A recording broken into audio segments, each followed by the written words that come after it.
9 now here on Kiwi. Let's talk high-tech with the high-tech stories of the week. Paul Brislen it is, twitter.com/Paul Brislen. Morning, Paul. Good morning, how are you? Very good. First up, let's talk Telecom splitting. You attended their final AGM. Tell us about the details of this. I'm a bit puzzled. So what, Telecom won't exist as we know it? No, that's right. It's all over and done with. By Christmas time at the latest, they should be completely separated into two different companies.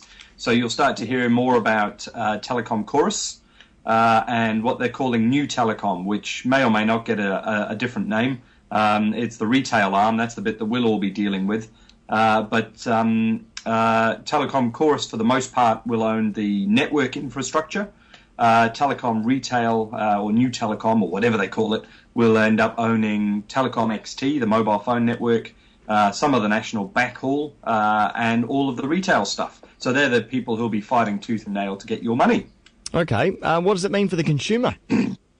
Well, what it means is that hopefully for the first time ever, all the ISPs will be buying the same product from Telecom Chorus at the same time under the same terms and conditions. So there should be no difference whatsoever in the service levels you get, in the quality of the product you're getting from everybody right across the board.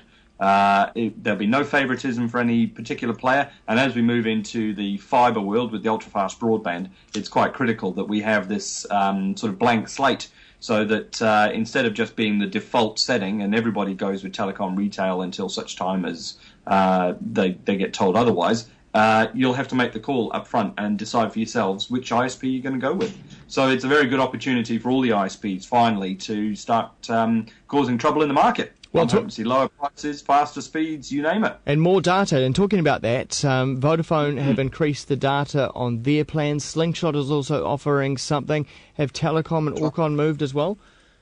Not yet, but I'm sure that can't be too far away. This seems to be happening almost on a daily basis. So this is twice in, I think, 6 or 7 months that Vodafone's upped its data cap.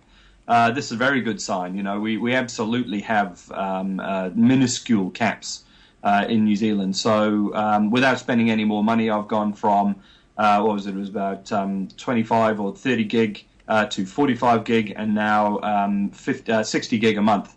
All for the same price. And, oddly enough, I'm finding a use for it all. Yeah. I've got two small children. We download a lot of stuff. We watch a lot of videos.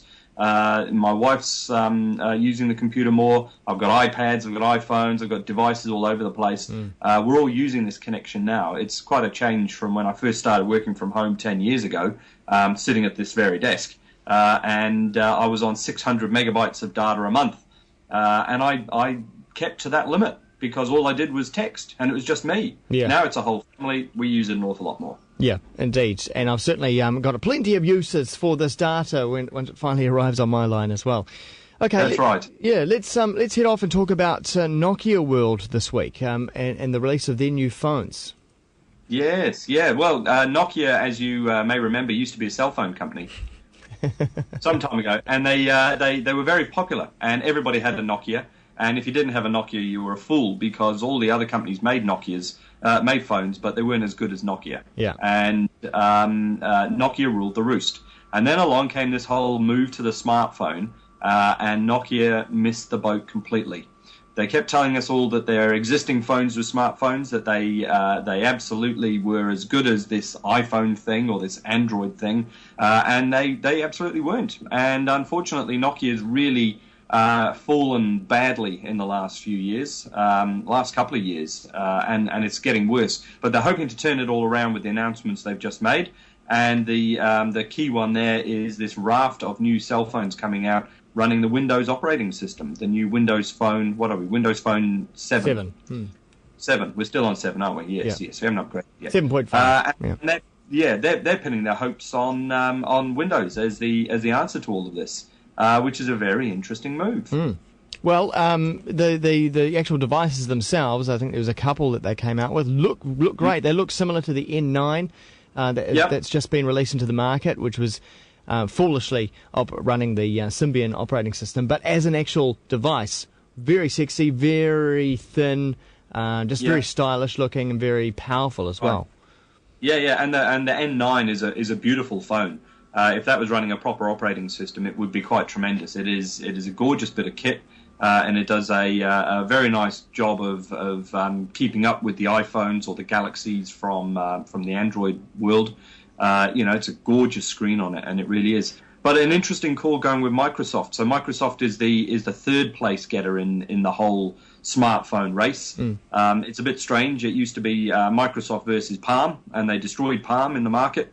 Then it was Microsoft versus RIM and the BlackBerry, and now suddenly BlackBerry's well in fourth place, I would put it. But surely this is a mutually beneficial arrangement between Nokia and Windows Phone 7, and that they both need something to take them into the next level and to be really competing with the iOS and Android. So the two combined have created a bit of hype. Well, they could do. It could well be that they are well placed to get stuck into the market and cause some trouble. But they're coming off a very low base, and I think when Nokia announced it was signing up with Windows, there were a lot of exasperated sighs around the world, because everybody who supported Nokia and thought that they could make a difference was sure that they were going to sign up with Google and start offering Android phones. And I don't think there's any reason why they shouldn't. It seems to be a political move, and that's always a bit of a problem when you're talking about technology and it moving this fast. Making that decision based off your economic relationships with various companies tends to put you in the back seat. So it'll be interesting for Nokia to see how they get on. Microsoft absolutely needs somebody of this scale to start selling the Windows Phone.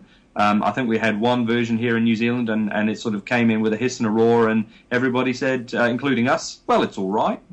It doesn't suck. You can't really build an empire off the back of it's not so bad.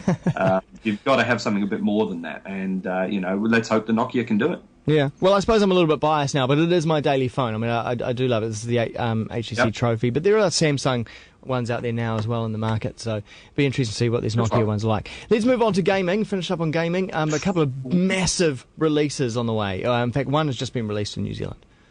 Yeah, it's just started here, Battlefield 3. Yep. And its big competitor, Modern Warfare 3, is due out, in about 6 days' time. I see various people counting down.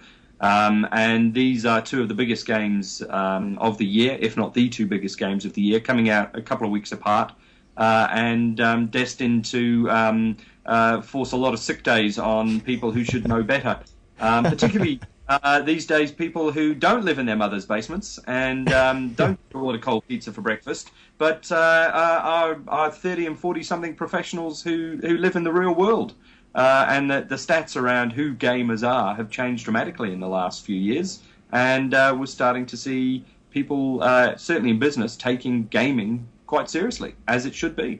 So the typical gamer is what now? Apparently, it's a young mother, 30-something mother, on her cell phone. Yeah, and what they call the sort of the snack gamer. I've got 10 minutes spare. I'll just pick up the phone and play Angry Birds.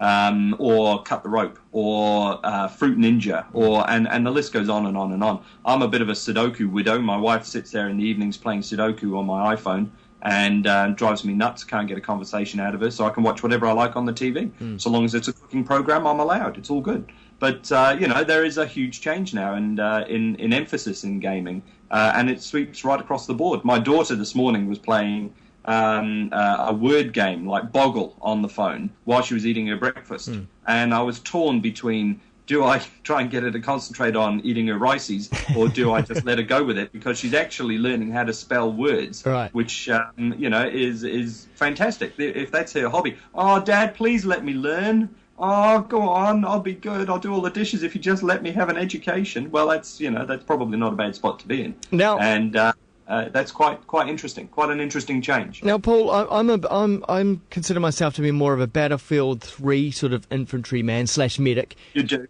Yes. You strike me as a Modern Warfare type character. Am I right? I am. Sadly, I'm a Modern Warfare kind of guy.